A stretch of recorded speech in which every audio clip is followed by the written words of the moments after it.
силу сложившейся ситуации с образованием Содружества независимых государств я прекращаю свою деятельность на посту президента СССР.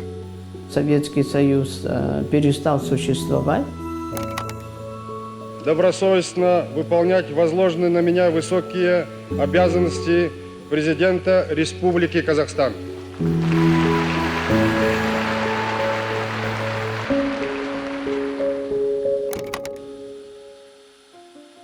Мы остались один на один со своими проблемами. И мне как раз пришлось вот этот переходный период работать. И когда я работала министром иностранных дел в период суверенного Казахстана, мы просто, как говорится, заявляли о своих правах.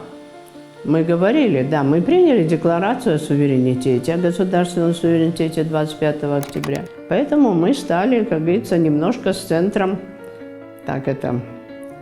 спорить. И я лично, как министр, тоже требовали, чтобы мы устанавливали связи. И тогда мы действительно начали связи устанавливать с зарубежными странами. С сопредельным, прежде всего, с УАРом КНР, с Турцией, с европейскими государствами и так далее. И к ООН, поэтому мы подошли подготовленными, так сказать, в этих отношениях. То, что я была в 90-м году в ООН, имела уже опыт, знала вообще, что за организация, как и что. 23 января 1992 года на своем заседании Совет Безопасности единодушно рекомендовал Генеральной Ассамблее принять Казахстан в члены Организации Объединенных Наций. И мы первыми из бывших союзных республик были рекомендованы для вступления в ООН.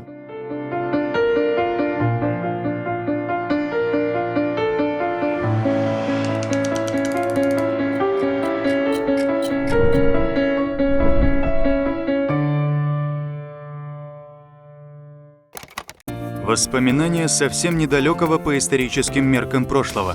30-летия назад, когда Казахстан только начал путь в качестве независимого молодого государства, международные организации, в первую очередь ООН, стали не просто партнерами, но и опорой в процессе трансформации переходного периода.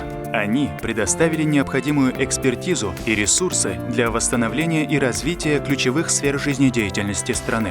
Для нас важнейшей задачей после вступления в ООН стало налаживание сотрудничества с фондами и программами ООН в целях содействия с их стороны тем радикальным экономическим и социальным реформам, которые проводились в нашей стране по созданию механизмов рыночной экономики, по переходу на рельсы рыночной экономики и по интеграции Казахстана как нового независимого государства в мировую экономическую систему. Эти все вопросы как раз охватывают сферу деятельности программы ООН по развитию, и поэтому с самых первых же дней уже нашей работы в ООН в качестве нового государства-члена мы очень активно работали с ПРООН в этом плане. 90-е. В Казахстане закрываются предприятия, растут цены и безработица, усугубляя социальную напряженность. На фоне экономических и социальных вызовов страна сталкивается с серьезными экологическими проблемами. Аральская катастрофа и последствия испытаний на Семипалатинском ядерном полигоне требуют немедленных действий.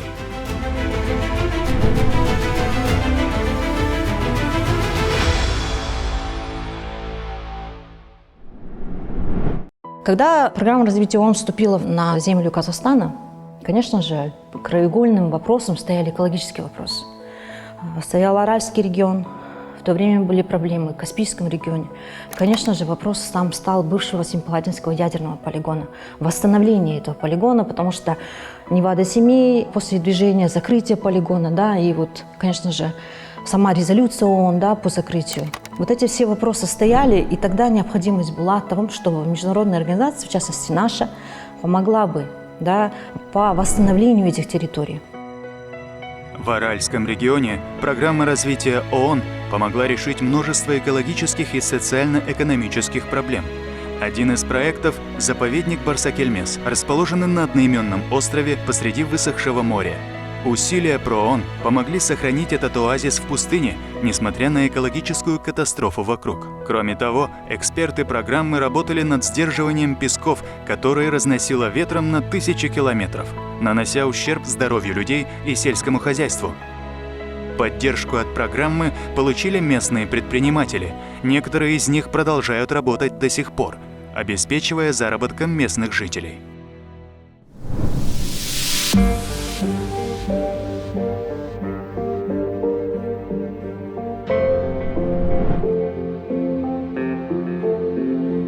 Чеган, 74 километра от Семея. Это рядом с бывшим Семипалатинским полигоном. Когда-то здесь был закрытый военный городок. 2 авиаполка, по 20 бомбардировщиков с ядерным оружием. Ядерный полигон закрыли в 91-м, но последствия только предстояло изучить. В 1997 году появились первые эксперты ООН, которые приехали. Это была большая группа, которые изучали в целом город, различные структуры, в том числе и экологию, и земельные участки, и потребности региона. Тогда не было того оборудования, не было даже диагностического центра. И вот первый диагностический центр, тогда бывшая гостиница «Иртыш», ее переоборудовали, реконструировали, и получился у нас диагностический центр. Помимо решения вопросов экологии и здравоохранения, в тогда еще Семипалатинске стояла не менее важная задача – восстановление социальной инфраструктуры и повышение качества жизни местного населения. И здесь роль ПРООН оказалась неоценимой. Благодаря поддержке в регионе начали запускать местные инициативы по улучшению жизни сообщества. Первый проект – это была поддержка, грантовая поддержка инициативных групп и тех НПО, которые были у нас в регионе. Ну и вот получились интересные социальные проекты. Кто-то обустраивал парк, потому что он был необходим. Кто-то медицинскую часть дополнял. Сегодня в Семее больше 100 НПО. Многие проекты, начатые еще тогда, в далекие 90-е, работают по сей день. Один из таких проектов – Центр примирения. Активистка Жанна Жибраева открыла его как место, где каждый нуждающийся найдет поддержку. Юридические, психологические консультации оказываются. Поддерживаем где-то материально. Потом у нас Центр примирения здесь. Тех, кто пытается развестись, мы пытаемся помочь семье. Психологи работают. У нас конфликтный менеджер есть, психолог тоже, конфликтолог. Неправительственный сектор за 30 лет существования в Казахстане проделал в целом большой путь, не без помощи международных экспертов. В частности, сами активисты подчеркивают, именно с помощью программы развития ООН еще в конце 90-х они узнали об инструментах самоуправления, правилах бюджетирования. Сегодня у Казахстана существует совместный проект с ПРООН уже на республиканском уровне.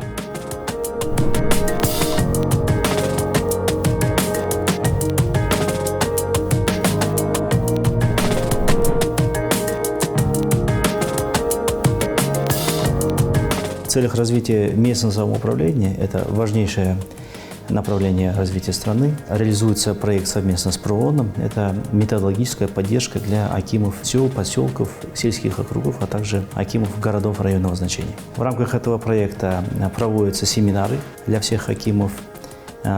Специально привлекаются профессора, эксперты в сфере госуправления. Они оказывают методологическую помощь для акимов на местах. С охватом 17 областей участвовали представители более 2300 акимов, аппаратов сельских округов, их сотрудников. Было там 2500 у нас представителей, слушателями этих семинаров. На этих семинарах были отвечены на вопросы по управлению коммунальным имуществом, а также исполнению бюджета 4-го уровня, то есть на местах. А также были разъяснены вопросы по осуществлению государственных закупок. Децентрализация не только повышает качество системы государственного управления, но и стимулирует активность жителей регионов. Этот процесс заметен в развитии местных предпринимательских и некоммерческих инициатив. Қазіргі кезде мынау әсіресе ауылды жерлерде мемлекеттің ақшасына ғана қарап отырмай, өзінің туған өлкесін және басқа ауылдарды дамытуға тікелей ықпал ететін бізде бизнес өкілдері пайда болды. үкіметтік емес ұйымдар пайда болды. Бұлардың барлығы жаңағы Біріккен ұлттар ұйымының даму бағдарламасы сияқты агенттіктердің ықпалымен келді деп айтайын. Неге? Себебі олар негізгі бізге мағынасын түсіндіруде. Не үшін керек? Біз бірлесіп қызмет жасауымыз керек. Осы жерде негізгі үлесін біз бір ғана экономикалық көрсеткішпен, мысалы жалпы ішкі өнім жан басына шаққанда осындай пайызға өсті, немесе жұмыссыздық 2%-ға төмендеді деген сияқты көрсеткішпен өлшеуге келмейді. Жалпы жасалып жатқан жұмыстың барлығы жиынтық түрдегі көрсеткіші бірден-бір осыны көрсетеді. Негізгі бұл жерде мен экономикалық көрсеткіштен қарағанда әлеуметтік көрсеткіштері көбірек деп айтар едім.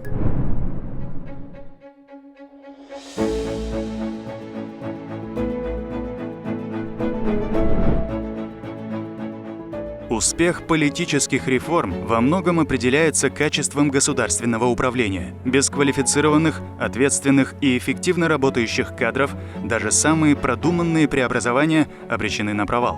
Реформа госслужбы в Казахстане – процесс долгий и поступательный, и первые его шаги были сделаны в начале 2000-х, как раз при поддержке ПРООН.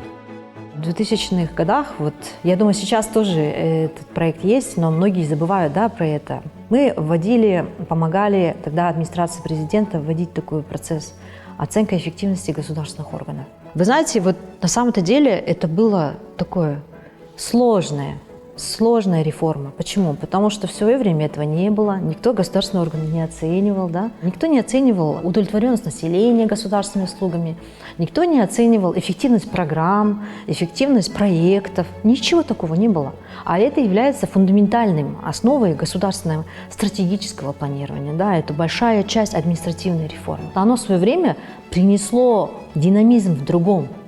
Динамизм пришло именно в том, что по отношению к государственным служащим, мне кажется, изменилось вообще отношение, изменился отбор, изменилась именно их этика и понимание того, где они, что служат. Сейчас, например, даже мне интересно, когда идешь в Министерство финансов, с ними разговариваешь, они начинают спрашивать: докажите, что ваш проект является эффективным, показатели, индикаторы.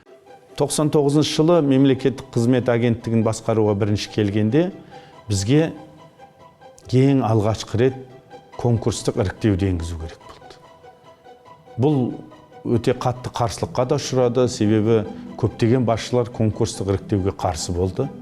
Олар бұрынғыша өзінің таныс тамырларын ғана алғысы келді. Сол себептен біз негізі озық тәжірибеге сүйенуіміз керек болды. Сол 99-2000 жылдары бір жағынан Дүниежүзілік банк, бір жағынан Еуропалық одақ және әрине Біріккен ұлттар ұйымының даму бағдарламасы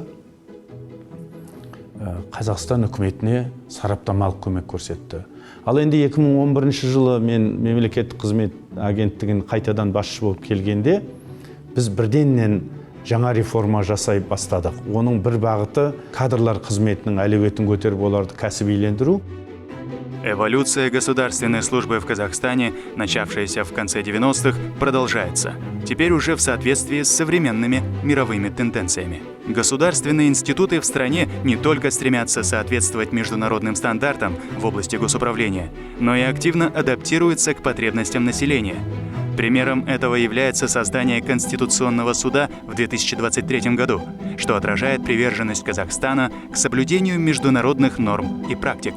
Суд уже начал влиять на жизнь граждан, как видно из тысячи обращений, поступивших в его адрес вскоре после начала работы.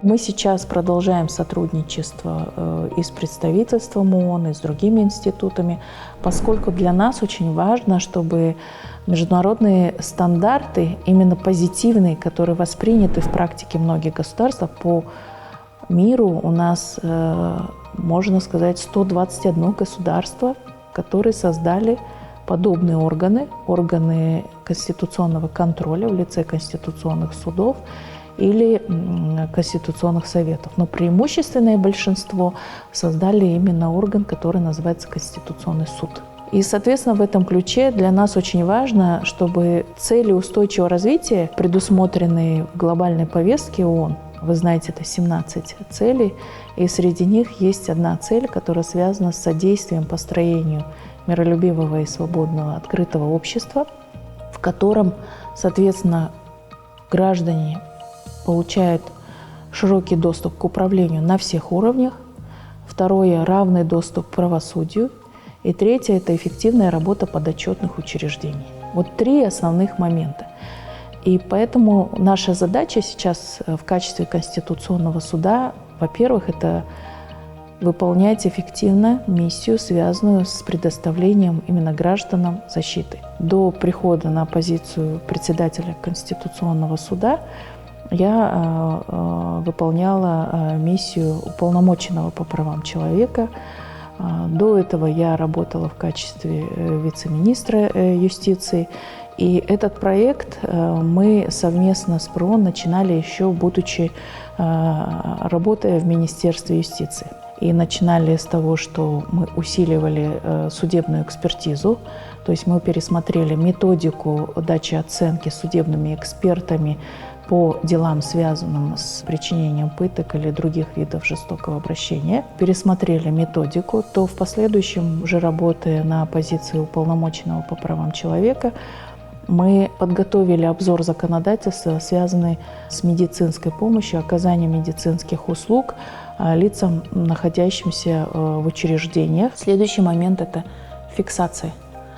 То есть очень зачастую проходит определенное время, очень тяжело доказать неправомерные действия, в результате которых были нанесены соответствующие насильственные повреждения.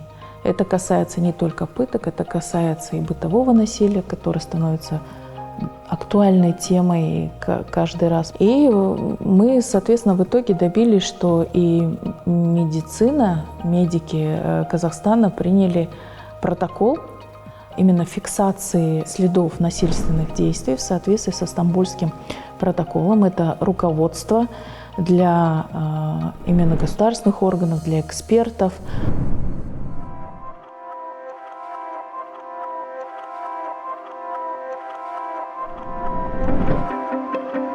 Наряду с усилиями по повышению качества правовой системы и защиты прав человека, особое внимание в Казахстане уделяется вопросам гендерного равенства. Страна активно интегрирует международный опыт и стандарты в области гендерной политики.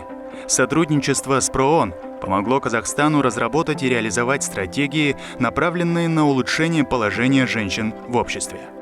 Біріккен ұлттар ұйымының Қазақстандағы өкілдігімен бірге мен өз басым осы жылдар ішінде тығыз жұмыс істедім. Соның ішінде саясатқа әсер ететін мәселелер десек, ол әйелдерді қолдау мәселесі. Әйелдердің ер азаматтармен бірге бірдей құқығы мен оның мүмкіншіліктерін арттыру мәселесі болды.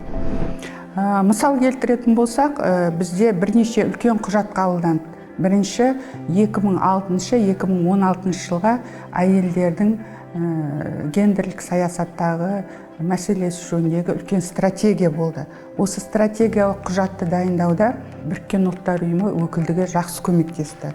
Екінші, 2030 жылға дейін гендерлік саясат пен отбасылық саясатын дамыту бойынша концепция қабылданды. Бұл концепцияны дайындауда, оған озық тәжірибені енгізуде осы ұйымның үлкен көмегі болды деп ойлаймын. Бір ғана мысал айтуға болады. Бізде білесіздер, әйелдерді ілгерілету, әсіресе саясатта олардың үлесін үлкейту бойынша біз мақсат қойдық қой. Егер де 2000 жылдардың басында, мысалы парламентте, үкіметте әйелдердің үлесі жалпы алғанда 10%-ға дейін ғана болатын болса, мына 2015 жылдан бастап парламентте мысалға әйелдердің үлесі 27-28%-ға дейін көбейді. Что примечательно, сегодня прогресс в плане достижения гендерного равенства в Казахстане демонстрируют даже те отрасли, что традиционно считались мужскими. Например, энергетика. Согласно последнему аналитическому отчету ПРООН, в Казахстане женщины активно участвуют в развитии сферы возобновляемых источников энергии. Они занимают ключевые позиции в инновационных проектах зеленой энергетики. Их экспертиза стала неотъемлемой частью успеха отрасли.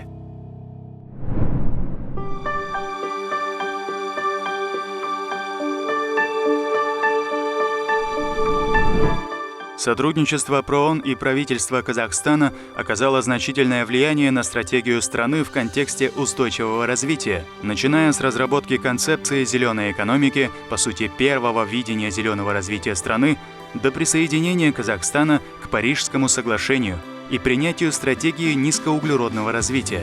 На всех этапах ПРООН оказывала экспертную и ресурсную поддержку. Сегодня более 80% целей устойчивого развития включены в стратегические документы страны, что свидетельствует о глубокой интеграции зеленых инициатив в национальные планы. Программа развития ООН продолжает выступать в роли важного партнера страны, помогая разрабатывать и внедрять инновации. При поддержке ПРООН, например, в Казахстане был создан солнечный атлас для инвесторов и успешно проведен первый аукцион с документацией по ВИЭ, что стало важным шагом в развитии этой сферы.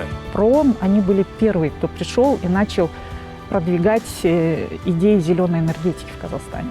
Но если говорить про развитие в целом возобновляемой энергетики в Казахстане, то оно началось с 2009 года с принятием закона о поддержке возобновляемой энергетики.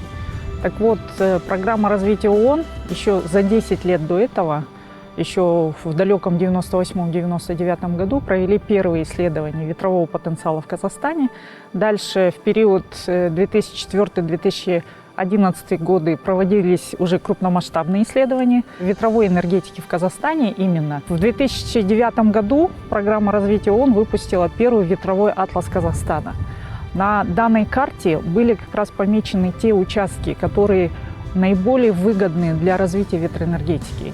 Программа развития ООН в настоящее время реализует проект по снижению рисков в секторе возобновляемой энергетики и активно помогает и уполномоченному органу Министерства энергетики, и рынку развивать дальнейшее развитие возобновляемой энергетики. И они рассматривают сейчас больше аспект малой распределенной генерации, поскольку понятно, что крупные проекты Казахстан уже научился реализовывать. Инициативы ПРООН по выпуску зеленых облигаций и внедрение негрантовых финансовых инструментов сделали зеленое финансирование более доступным для малого и среднего бизнеса.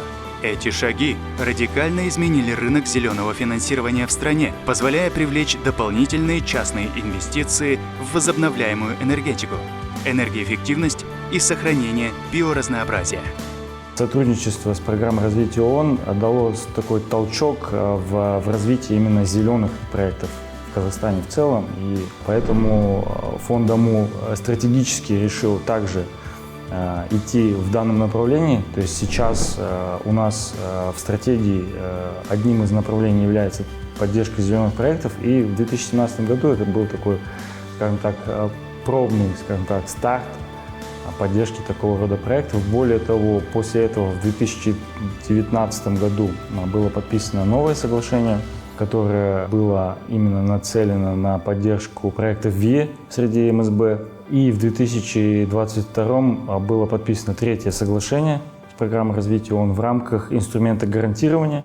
Казахстан демонстрирует свою приверженность устойчивому развитию, не только внедряя зеленые технологии, но и предпринимая значительные меры по сохранению и устойчивому управлению экосистемами. ПРООН предоставляет комплексную помощь по этому направлению. За последние 14 лет при поддержке ПРООН были расширены площади 3 существующих и созданы 8 новых особо охраняемых природных территорий, а также впервые в Казахстане были созданы экологические коридоры.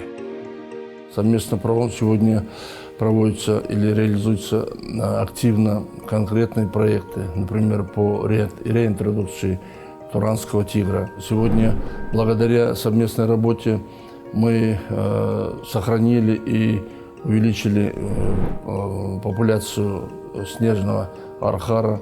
Сегодня в рамках еще одного проекта мы проводим инвентаризацию лесов Восточно-Казахстанской области в части их включения в Госфонд. При содействии ПРООН сегодня формируется государственная политика, совершенствуется национальное экологическое законодательство. Например, рекомендации ПРООН были включены в Лесной кодекс, закон о животном мире, особо охраняемых территориях, ну и, конечно, в новый экологический кодекс. Эксперты-экологи, давно работающие с ПРООН, признаются, что в далеком 1997 году думали, что международные специалисты проведут семинары и уедут. И пользы для экологии Казахстана особо не будет. Однако реально работающие проекты, например, по сохранению водно-болотных угодий, начались еще в начале 2000-х. Они были эффективными и принесли реальную пользу стране. Сулы сазды аумақтардың біз маңыздылығын көтердік. Ол маңыздылығын көтеріп, соның кейін халықаралық маңызы бар сулы сазды аумақтарды қорғайтын Рамсар конвенциясына қосылды. Соның кейін су кодексіне, жергілікті су кодексіне қажетті нормалар енгізілді. 1 гектар сулы сазды аумақтың өнімділігі 4 гектар мына астық өсіретін жердің өнімділігімен бірдей. Оның себебі ол мына кез келген сулы сазды аумақтың ғаламдық жүзінде маңызы өте жоғары.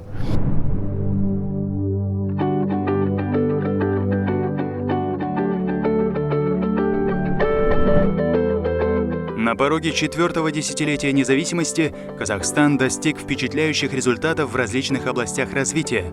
От реализации политических реформ до внедрения цифровых технологий, достигнув одного из самых высоких уровней цифровизации в мире. Но тут грянула пандемия коронавируса, которая оказалась серьезным испытанием для всех стран, включая Казахстан. Она обнажила определенные недостатки в системах социальной поддержки и здравоохранения, указывая на важность их улучшения и адаптации к новым вызовам. Мы работали над очень конкретными вещами. Например, пандус. Какие должны быть условия для пандуса в каждом здании? Для этого слипы нужны, для этого какое министерство, какой документ, какой нормативный правовой акт. Вот это все. И после 5-6 лет работы у нас были комиссии, координационные комитеты, национальные планы, что только не делали. Даже вот ввели институт советников из числа инвалидов к первым лицам, да, которые руководили. Вот до такой степени довели, что в стране появились пандусы. Вот эта вся работа велась, и пришел ковид. И что произошло во время ковида? Не могут найти всех лиц. Кому нужна помощь? Кому эти 42 тысячи перечислить, да? Но опять же, я, конечно, утрирую и упрощаю, но я хотела бы сказать, что возникла по всему миру именно эта потребность, что надо найти лиц, и они в системе цифровизации, они везде есть. Актуализация постоянно должна вестись, да, и вот вообще весь процесс оказания социальных услуг должен быть оцифрован. Решением проблемы стала запущенная при поддержке ПРООН цифровая карта семьи, флагманское решение в сфере GovTech, которое помогает оперативно оказывать государственную поддержку наиболее уязвимым семьям в Казахстане. Мы шли к этому проекту, начиная с 2015 года. И, соответственно, по крупицам она становилась все больше и больше. И в конце концов, вот в прошлом году при активном участии и поддержке ПРООН, также и Министерство цифровизации, вот Министерство труда реализовало цифровую карту. Соответственно, команда ПРООН помогла с методологией, разработкой методологии, оценки благополучия семей и, конечно же, построение скоринговой модели. Сама цифровая карта, она имеет целью выявления и при возможности проактивного оказания услуг от заявительного характера. И человек, который оказался в трудной жизненной ситуации, он не должен был идти и доказывать, что он имеет право на те гарантии, которые прописаны в Конституции. И, соответственно, вот как результат можно отметить, что более 12 государственных услуг нашего министерства, они реализованы в проактиве. Что означает проактив? Это когда человек не пишет заявление, ну, к примеру, женщина родила ребенка. Она получает СМС-уведомление от электронного правительства, которое поздравляет ее с рождением ребенка и предлагает пособие на рождение, пособие по уходу. Только, пожалуйста, сообщите свой банковский счет. Таких примеров очень много.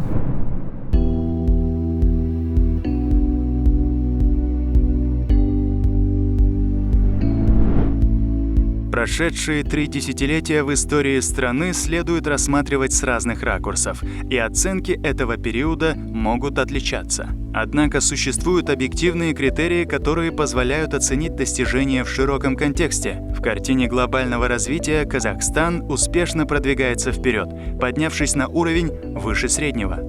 Подтверждение тому – трансформация страны из той, что когда-то нуждалась в международной помощи, в активного донора этой помощи, готового оказать поддержку другим странам.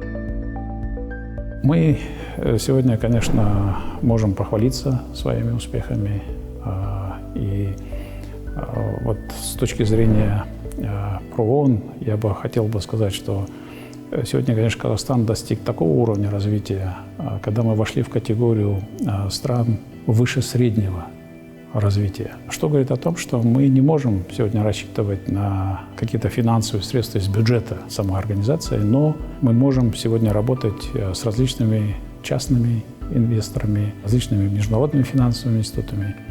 И в этом плане я должен сказать, что ПРООН является просто отличным примером для других организаций подобного рода. Допустим, мы софинансируем какие-то проекты на территории нашей страны, но при этом вот посмотрите, какой эффект, допустим, добивается ПРООН. На каждый доллар, выделенный государством, они привлекают 3 дополнительных доллара США, тем самым показывая, что мы можем работать достаточно эффективно при реализации каких-либо жизненно важных социальных проектов на территории Казахстана. Причем важно, что 90% средств, которые привлекаются, они используются на территории страны. Это очень важный показатель, который, я считаю, дает нам право говорить об эффективности работы. До 80% целей устойчивого развития у нас сегодня включены, инкорпорированы в наши документы стратегического планирования и развития. Это очень высокий показатель вообще по миру. Главные цели 4-го десятилетия для Казахстана – сильное государство и конкурентоспособная нация. Страна намерена активно продолжать политико-экономические реформы, формировать обновленную национальную идентичность, соответствующую современным вызовам. Эти вызовы отличаются от тех, что были 30 лет назад. Но опыт успешного партнерства убедительно доказывает, что с поддержкой преодолеть их будет значительно проще. За 3 десятилетия сотрудничество Казахстана и ПРООН принесло сотни успешных проектов, оказавших заметное влияние на жизнь людей в стране. Впереди новые планы и масштабные преобразования во благо устойчивого развития Казахстана. On the occasion of the 30th anniversary of UNDP in Kazakhstan, we celebrate first and foremost the breakthroughs and successes that the Republic of Kazakhstan has achieved over the past decades. The successful implementation of numerous reforms has led to a significant reduction in poverty, improved public service delivery, and enhanced human development. Today, the world is unpredictable, and there are new global, regional, and national challenges emerging. Among them, planetary pressures, geopolitical crises, and pandemics. Kazakhstan is no exception. The country is facing a profound transformation, which is reflected in the strategic vision Kazakhstan 2050, inspired by the Sustainable Development Agenda. No government can take this path alone. Partnerships and alliances are the key to the desired changes. On this day of 30th anniversary, I would like to declare UNDP's full commitment to accompany the people of Kazakhstan on their sustainable development journey.